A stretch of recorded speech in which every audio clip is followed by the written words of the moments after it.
चरणों में।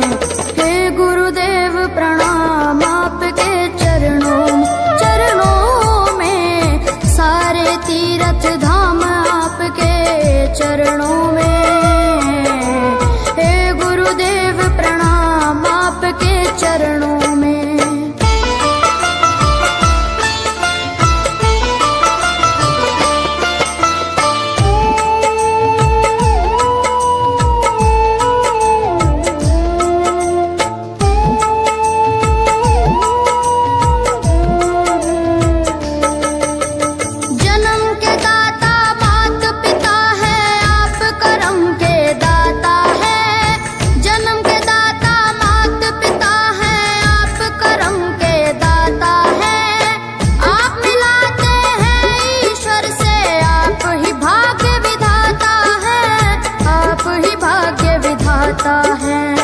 दुखिया मन को, रोगी तन को,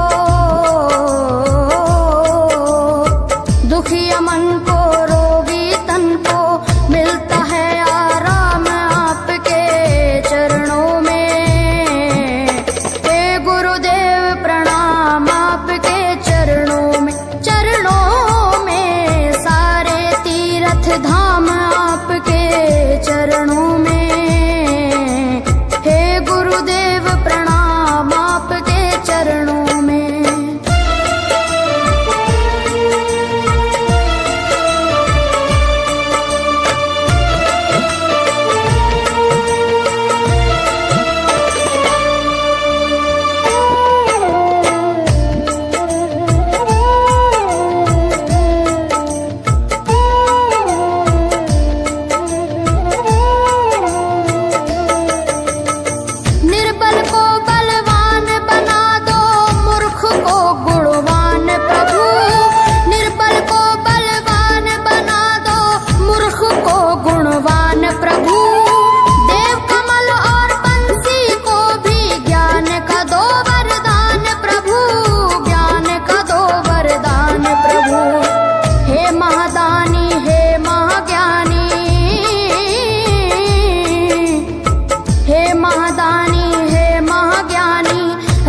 सुबह हो शाम आपके चरणों में।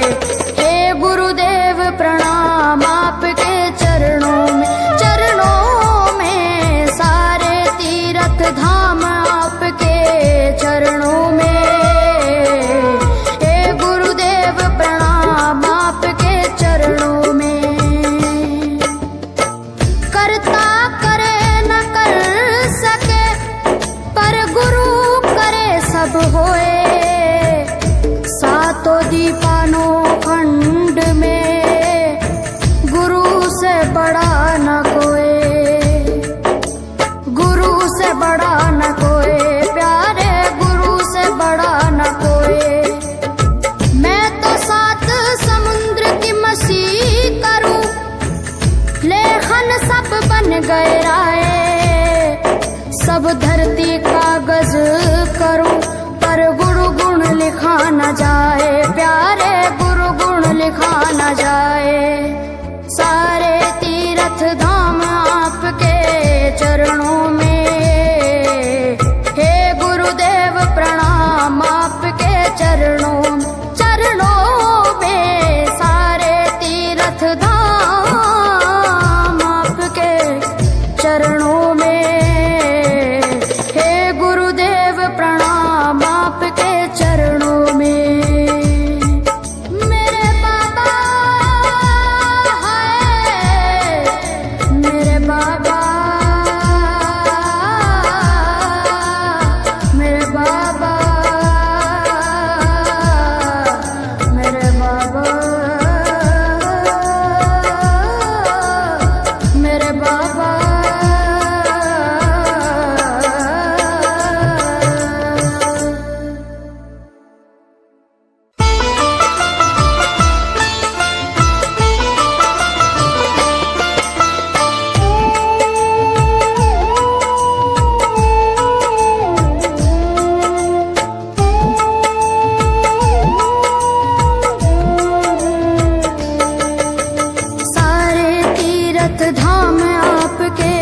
चरणों में।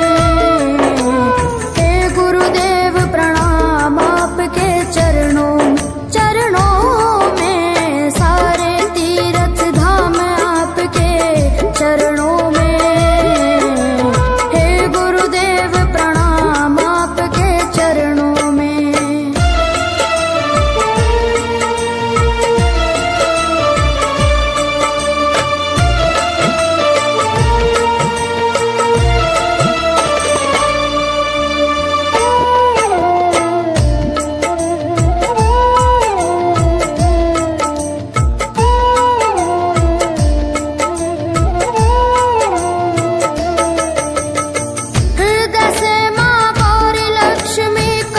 शारदा माता है, हृदय से माँ गौरी लक्ष्मी कंठ शारदा माता है। जो भी मुख से वचन लियो वो वचन सिद्ध हो जाता है, वचन सिद्ध हो जाता है। हे गुरु ब्रह्मा हे गुरु विष्णु, हे गुरु ब्रह्मा हे गुरु विष्णु, हे शंकर भगवान आपके चरणों में। हे गुरुदेव प्रणाम आपके चरणों में, सारे तीर्थ धाम आपके चरणों में। हे गुरुदेव प्रणाम आपके चरणों में।